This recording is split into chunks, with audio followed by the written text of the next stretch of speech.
I'm Trish. And I'm Brandi. And you're listening to episode 19 of Connected Conversations. This is your go-to space where international teachers, leaders, and parents like us get together for real talk, real tips, and tools to thrive abroad in the international schools world. Brandi and I, between us, have been doing this international teaching gig for nearly 40 years across 4 continents and over 10 countries, working with more types of schools and curricula than we can count. Which means we've seen a lot of behavior patterns, some familiar, some surprising, and some that look exactly like what we knew back home, but for completely different reasons. And that's one of the biggest misunderstandings in international teaching. Sometimes the behavior looks the same as what we handled in our home countries, but the causes underneath are totally different. Back in the States, for example, I saw a lot of acting out from kids who are just craving attention because their parents were working multiple jobs, trying to make ends meet. But in many international schools, you see similar attention-seeking behavior in kids whose families have the opposite situation, Right. like high income, caretakers, drivers, after-school tutors, kids who, like, on the surface have everything except the consistent time with their parents. Exactly. Same behavior on the surface, but totally different emotional story underneath.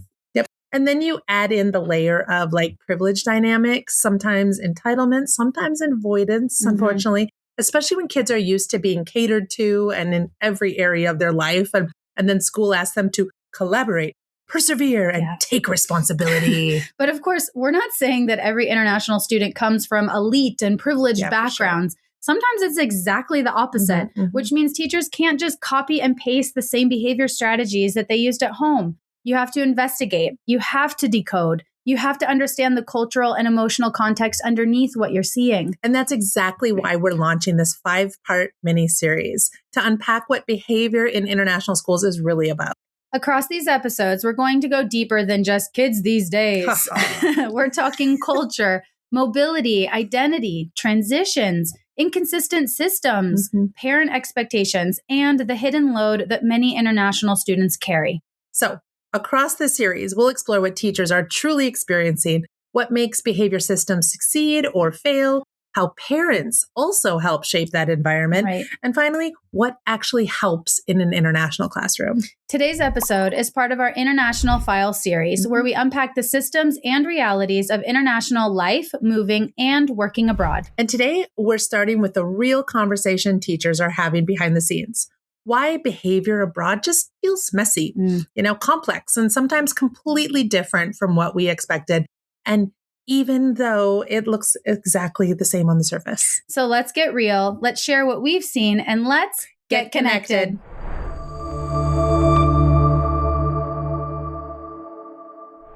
So let's start by grounding ourselves in something that catches almost every international teacher off guard.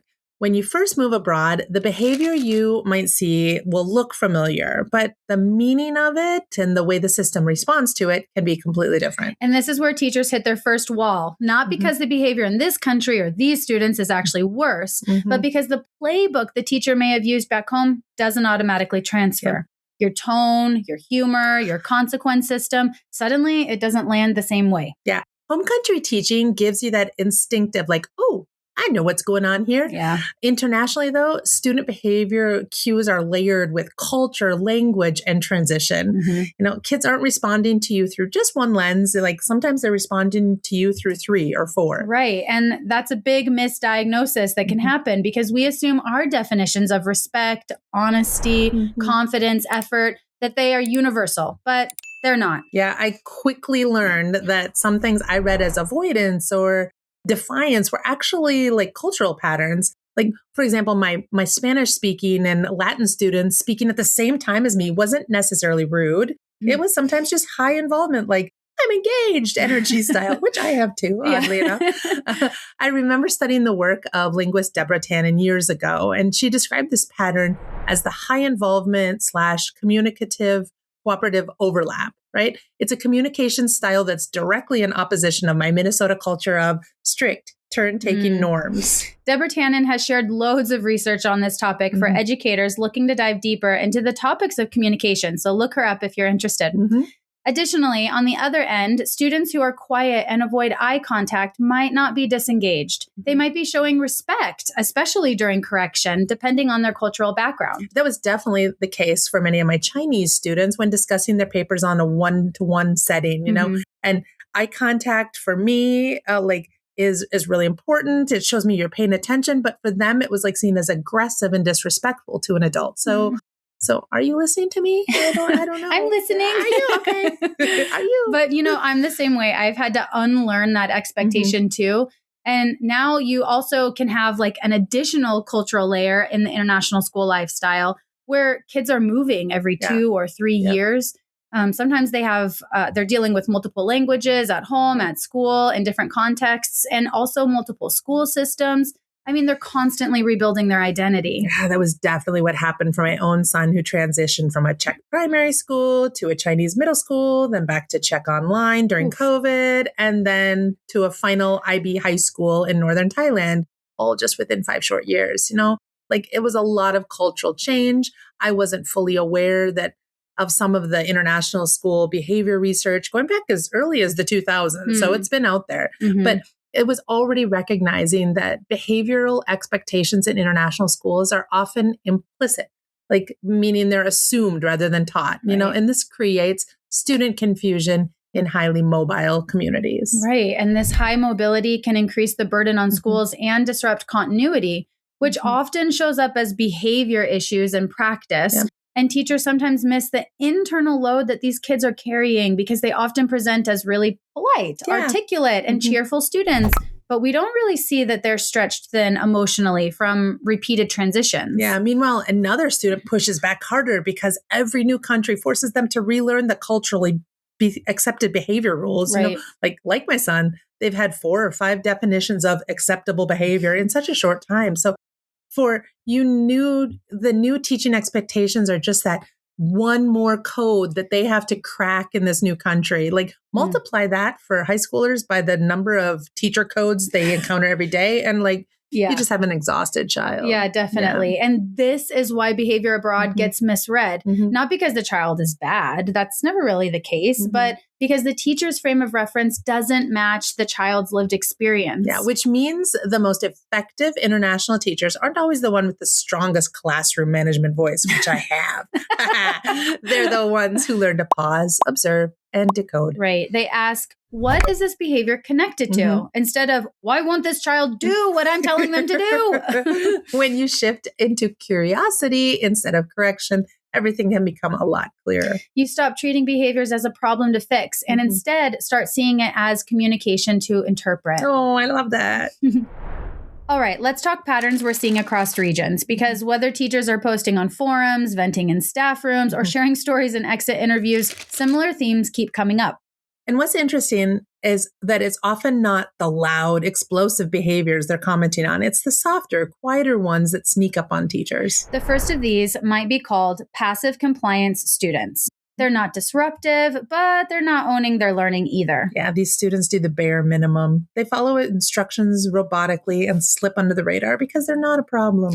Another frequent behavior manifestation is quiet disengagement. The student looks calm, agreeable, they're nodding, but nothing is happening. Yeah, teachers think, great, no disruptions. Then they look at the work and realize that, yikes, the child is still on the title line. Right. And internationally, this can be tied to a language processing, fear of mistakes, perfectionism, or the shock and misunderstanding of a new curriculum. And then you get the avoidance students, the not aggressive refusal, but it's the slow slide away from a task, like the bathroom breaks, the pencil sharpening, the I forgot my book, or the can I go to the nurse, which was totally my strategy when I was a middle schooler for sure. Avoidance looks a lot like work refusal, but without confrontation. And internationally, this often tracks with confidence too. A child may have been successful in their last school, and then they arrive and suddenly they feel behind. There's different terminology, different expectations, and a totally different pace. Right. And when you share this avoidance behavior with the parents, many times you'll be responded to with resistance. Like, well, my kid was okay in the last XYZ school. Exactly. A lot falls on the shoulder of an educator who is just trying to put the pieces together to understand a student's behavior. Another repetitive student behavior pattern is one we would call low task stamina. Kids try for a moment, but then stop. And this isn't laziness. It's I don't know how to persist here. Another factor is class size, and the structure differences matter too. A child moving from a class of 10, where a teacher supported them constantly, into a class of 28 or 30 kids has to shift from being constantly supported to now being one of many. Which was exactly the shift that my own son struggled with. He was in an intimate, highly engaged group of 11 in our international school in China, but then shifted to a highly competitive, well-formed group of 25 students in our Thai international school. Suddenly those around him like raised the bar in a very different way. And that shift alone can turn what was once manageable coping dependence into potentially problematic behavior. The child hasn't changed, but the setting has. Right. I can imagine how hard that was for him. Stamina looks totally different when the pace increases, the noise level increases, and the teacher can't check in with every student every few minutes. Yeah. And a child who may seem resilient at their old school, like might look avoidant at their new one, not because they're changed, but because the structure around them did. Like we as teachers and parents may see a student who seems to be struggling, but really they're just adapting to the new ecosystem of expectations. Yeah. And then especially in upper primary and secondary, we can sometimes see the next behavior pattern develop. Device dependency. Trish knows all about this one, working for years with teens, right? Oh, that's right. That's right. Phones, tablets, smartwatches, instant stimulation. I mean, even the primary is getting this nowadays. You know, sustained tasks feel harder. So patience and frustration just build up in a child quicker. Yeah, it's so true. All right, now let's talk about authority and boundaries, because teachers mention this one constantly. Yeah, one of the most common behavior patterns in students, and this isn't only in international schools, but it can be worldwide, is that whole phase of children negotiating rules rather than just accepting them. My son is in that phase right now. Lucky you.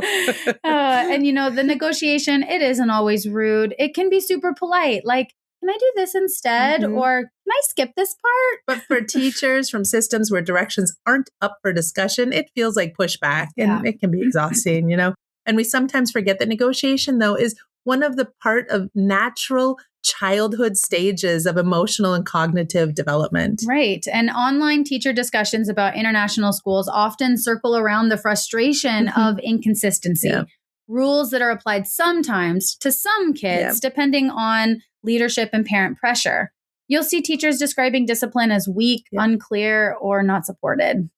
And that's a huge theme, you know, not necessarily the kids are worse here, but the system's response is unpredictable. And don't worry, we'll dive deeper into that in our next two episodes. Now let's move on to a huge area that often gets misunderstood. Cultural norms being mistaken for behavior problems. And this one shocks teachers because we assume basic classroom behavior is universal. And like we said, it's not. It's cultural. And there are 3 layers to this, we think, you know, norms in the country you're living in. Yes. Which shape the school expectations. And then there's the cultural lens and norms that the student brings, because in your classroom, you might have 12 nationalities or more. And thirdly, the lens the teacher brings to the room. A lot of lenses. Yeah. Okay. We should be blind, right? Or see things clearly. I don't know. Okay. Let's hit some of the big cultural patterns that often get labeled as bad behavior. A really common one is speaking out versus waiting to be invited into the conversation. Yeah, as I mentioned, a norm in many Latin cultures, you know, speaking out shows enthusiasm. It means you're engaged, confident, and interested. But in other cultures, speaking out without being invited is seen as rude. You wait, you listen, and you don't interrupt. Okay. While the interruption or cooperation overlap, as Tannen called this earlier, just means, yeah, I'm with you. So you put that same cooperative overlapping student in a strict turn-taking classroom, and suddenly they're perceived as rude and dominating when all they're actually doing is participating normally by their cultural standards. Eye contact is another huge one. You know, in many Western cultures, eye contact equals respect and honesty, oddly enough. But in others, especially during correction, direct eye contact with an adult can feel disrespectful or confrontational. So a teacher says, look at me, thinking that they're reinforcing respect, while the child is thinking, I'm already being respectful by looking away. Yeah.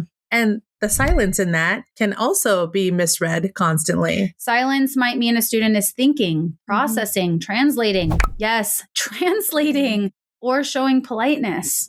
But teachers who grew up in systems where silence meant confusion or disengagement often misinterpret it completely. I've had to personally unlearn this the longer I've been abroad. I've learned that students can be processing so much, and silence does not mean that I have to jump in and fill in any gaps. Oh my gosh, that reminds me, like my TEFL teacher or TEFL trainer years ago told me that I talk way too much for the international language teaching. You know it, Brandi. You were my student. You know it. And he encouraged me to literally cover my mouth and count to 3 before asking the next question. But that little tiny tip has been a game changer in the international setting for me. Like I am getting participation out of students who I thought were kind of like disengaging in front of me. Yeah. And I know you've actually taught me that trick, and it totally works. I put my finger over my mouth to just shut myself up. Another big behavior that's misread in an international classroom can be the cultural focus of saving face. Yeah. In some cultures, avoiding public embarrassment is deeply important. Yeah, so too true. So when a teacher forcefully asks, did you do this? Or did you use AI to help you write this? Like I've had to say that before, right? A child may quickly deny it, not necessarily though to deceive you, but to avoid shame. And teachers can interpret their quick denial as dishonesty when it's actually a culturally learned way of protecting dignity. Yeah, speaking of protecting dignity, another layer in the classroom which can add to behavior misinterpretation is the topic of body language. You know, some cultures communicate warmth through physical closeness, light touch, higher volume, or big grand gestures, Yeah, but others they communicate respect through like stillness, space, minimal movement. Yeah. You can have 2 children that exactly behave how they were taught, and one gets praised while the other one gets corrected purely because of this cultural mismatch. Yeah. And this can factor in when kids are giving speeches or presentations, and one child is in front of the classroom and the teacher identifies them as being more desirable or fitting in because of the teacher's own background and training. But remember that these presentation skills, they have to be pointed out and explicitly taught in order for students to succeed against that kind of rubric. Absolutely. And then there's the behavioral pattern of cultural variance of like group harmony versus individual expression. We Americans out there know which side we probably go on. Yeah. Some cultures value the blending in more than others do, the not standing out and not disagreeing publicly. Right. But then others actively encourage children to question, debate, and share opinions. Yep. Put both kinds of students in that same classroom and suddenly participation looks really uneven, and the quiet students get labeled as passive, and then the vocal students get labeled as argumentative or disruptive. And really, neither label is fair. And all of this brings us to a really important truth about international teaching. Teachers almost always interpret behavior through their own home country lens first. I do it too, and not the child's cultural lens. And it's not like this topic is frequently discussed at your new orientation week. It's a trial and error sort of thing that's a learning curve for most teachers. And this cultural awareness is where we believe the majority of conflicts happen, not because the child is misbehaving necessarily, but because the teacher is applying a rule book that doesn't belong to that one student or to this group of collective students you have in front of you. So one of our big messages here is that as an international teacher, you will definitely grow and evolve. And a huge part of that growth comes from breaking down your own cultural lens. It's so true. Like teaching abroad forces you to unlearn a lot of what you grew up believing was right or wrong behavior. And then recognize that so much of it was just cultural, not universal. And can I just say that process can be very uncomfortable. You start questioning your instincts, your reactions, even your sense of authority. Yeah. But that discomfort is actually where the learning happens. That's what we tell the kids, right? Yeah. The more you become aware of your own cultural conditioning, the more effective and responsive you become as an international teacher. Absolutely.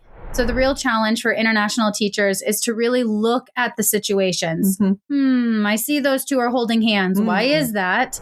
Or, okay, there's some excessive play pushing in the hall. Is this actually an issue? Or is this just how the cultural context interacts? And then you need to pause and ask yourself, is this disrespect? Or is this just a different cultural script? When you ask these questions consistently, especially if you're moving from country to country, everything starts to shift. You stop correcting things that aren't actually problems. And you stop assigning negative intent where there actually is none. And you start understanding your students in a way that genuinely strengthens relationships instead of straining them. Because now you're teaching with cultural awareness, not punishing on autopilot. Okay, so now we need to talk about something that comes up a lot in online spaces. If you spend any time in teacher forums, Reddit threads, or expat Facebook groups, you're going to probably see the claim that student behavior is especially bad in the Middle East, and Egypt, unfortunately, often gets mentioned a lot alongside of that. You'll absolutely going to find threads where teachers are going to say that directly, and then some of the replies are going to escalate that conversation. Yeah, they do. I've seen that too.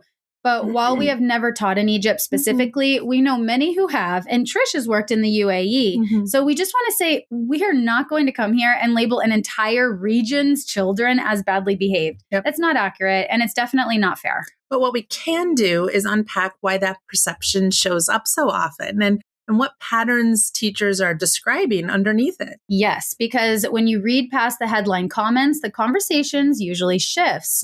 Teachers aren't really talking about kids as much as they're talking about systems.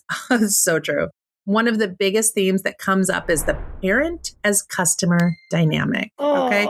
Teachers describe parents having said things to them such as, well, we pay your salary, or they're pushing for exceptions or expecting the school to prioritize their child over the wider community. I know, it's a hard one. And another leadership pattern that negatively impacts student behavior issues is leadership follow through or lack thereof. Teachers talk about consequences not sticking or decisions being reversed to keep the parents happy. And when that happens repeatedly, it completely undermines the behavior systems. And even with these points in mind, there's a huge difference between schools within the same region. Right. Sometimes in the same city, teachers report wildly different experiences depending on whether the school is operating under a loose international label without clear standards. Exactly. So you'll see one teacher saying, this is the hardest place I've ever taught. And then you'll have another one saying, I've never had better behavior. And they're technically talking about the same country, same student clientele. Which tells you right away that it isn't about geography. It's about the school's systems context. And when you dig into advice threads about teaching in Middle Eastern contexts specifically, you see a lot of nuance. Teachers talk about the importance of correcting privately, staying calm, being very measured with tone, and understanding cultural expectations around authority and public embarrassment. That alone should tell us that what's being described as bad behavior really isn't. Instead, it's a mismatch between expectations, systems, and cultural norms. That's so true. Like, I remember in 2009 when I was leading a team in an Emirati girls' school. I set clear expectations for how I wanted my classroom to look, our classroom to look. Weeks later, my colleagues were shocked how I didn't have the same trouble with garbage and candy wrappers lying everywhere in their class, in my classroom, like they had in theirs. And when I would go into theirs, I was equally shocked how messy they were. But I learned that I was in a place where the cultural expectation for students was that someone else was going to clean up after them. But because I had told them from day one that would not work in our classroom together, I set the boundary bar high. They were clear and they rose to my expectations easily. Right. So if you hear this region has terrible behavior, our coaching questions for you to keep in mind are, what's the school's behavior system? How does leadership respond when teachers escalate an issue up to them? What are the parent expectations and how early are they socialized into school culture? Are classroom norms taught explicitly, especially for highly mobile communities? Because very often the most useful conclusion is not, those kids are bad. It's more of like, this is a context where boundaries, consistency, and parent-school alignment are under strain. Yeah. Okay, so let's talk about something that is very specific to international schools and honestly affects behavior way more than people expect: the constant shifting demographics. Even if it's only 1 or 2 students joining or leaving in a school year, that timing definitely matters. One mid-year arrival can change routines, friendships, class energy, and even what you can realistically follow through on as a teacher. Yes, because when a student arrives mid-year, they are not just learning new content. They are learning your whole classroom culture, the routines, the norms, where to put things, how you ask for help, how do you line up, how do you disagree, where's the bathroom, how do you apologize, how do you transition in this school? And research done on mid-year entry highlights that it can disrupt the learning environment because teachers have to interrupt instruction to acclimate the new student into the procedures. And it's not only a shift for the new student either, the whole class shifts. Kids start watching, they start retesting those boundaries, not in a malicious way, but in a very normal social way. Like, are we still doing it this way, or is the new kid going to change the vibe? So, oh my God, you know he does. All right. And then there's the uneven circular history piece, which is really common internationally. A child might arrive from a completely different scope and sequence of curriculum. They might have done fractions last year or not done them at all. They might have written paragraphs weekly or barely written a paragraph at all. They know what a peel paragraph is. They don't. Okay. So what looks like avoidance or shutdown can actually be a child realizing, I do not have the background knowledge that everyone else in this class seems to have. Yeah. And then on top of that, kids arrive with very different behavior systems already in their heads. Some come from a very strict adult-led environment where you do not question instructions. But then some come from very open environments where discussion and negotiation are normal. So a teacher might interpret a student's response as defiance, but the student is operating from their previous school's rule book, unless you've explicitly taught them the new one. And that connects to the peer group instability too. Like in international schools, friendships can be so intense because kids bond really quickly.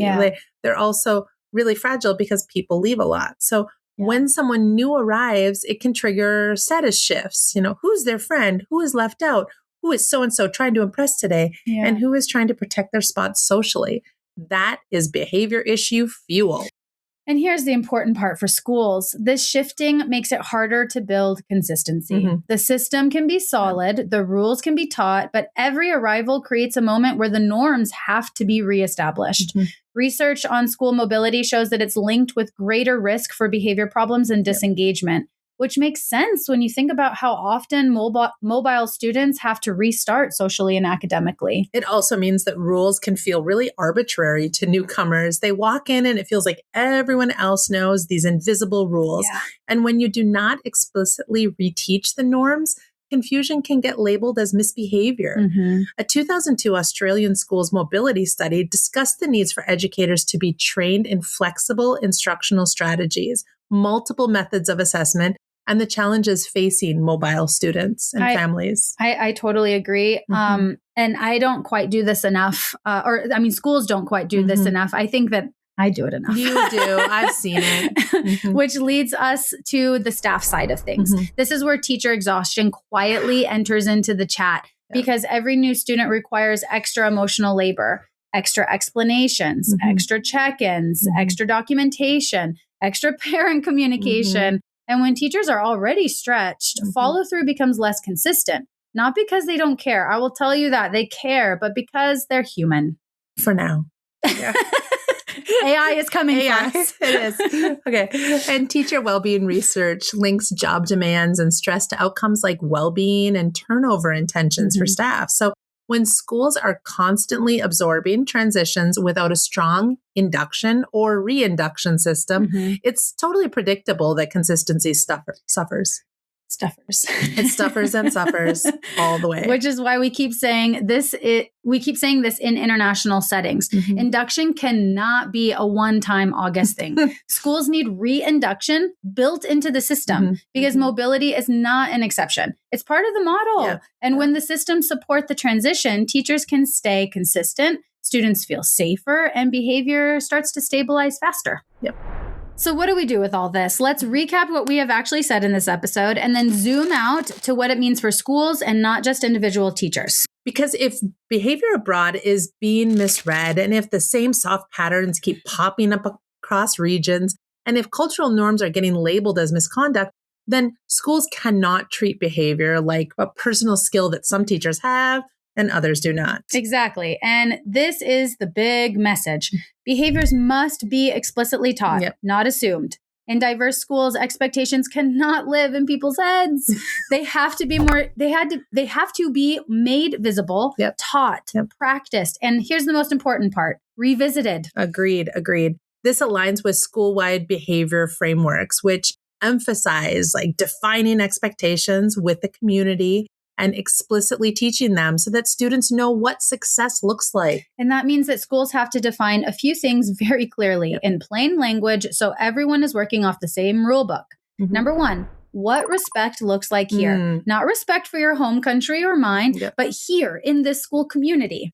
2, what responsibility means in practice, in the hallway, in the classroom, on the playground, in community spaces, online, with adults, with peers. Yes. And 3, what happens when expectations are not met in a way that is predictable and fair, not emotional and improvised? And when we say predictable, we're not saying harsh, we are saying consistent, which leads us right into our episode 1 behavior takeaways.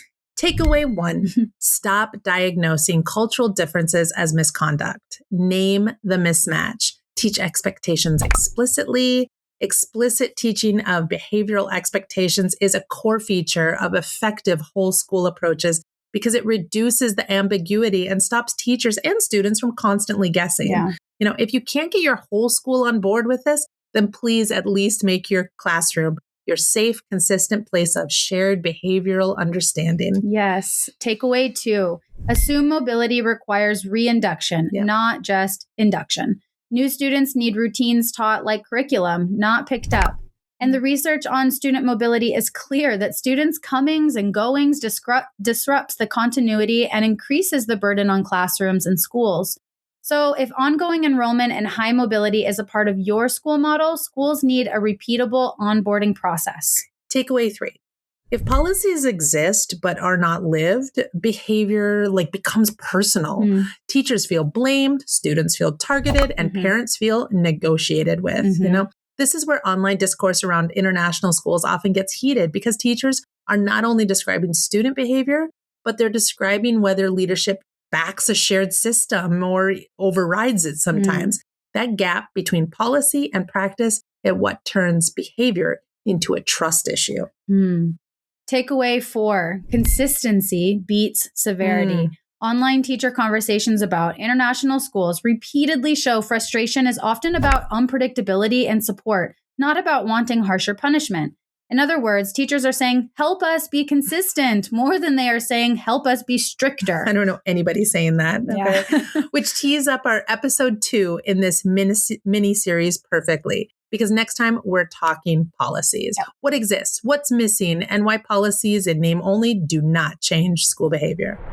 So, as we wrap up today's episode, we want to leave you with this. Behavior abroad is rarely about kids being difficult, okay? More often, it's about children navigating new cultures, systems, expectations, and transitions that even we adults find difficult. And if this episode made you reflect on your own classroom or even question yourself or your parenting a little, it's not a sign that you're failing. It's usually a sign that you're paying attention. International teaching asks us to unlearn a lot of what we thought was universal. And that work can feel heavy, especially when you're holding it alone. So if behavior has felt messy or confusing, maybe this is your reminder to zoom out, stop taking it personally, and remember that context matters. And if this episode resonated with you, we'd love to hear from you. What behavior challenges have you noticed in your international setting, and what helped you see them differently? You can share your thoughts in the comments or head over to connectedglobal.org. There you can explore more conversations just like this one, access practical resources, and also join our Connected Global community. When you join the community, you'll receive quarterly insights with us with reflections, tools, and updates designed to support you wherever you are in your international journey. And as always, you can book a consultation with us through our website.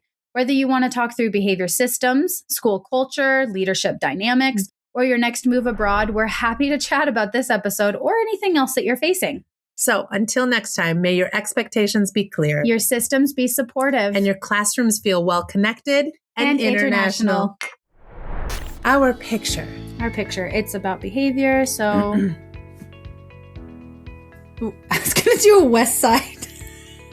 That's east side. This is west side. I don't know. Okay. Like all my double chins.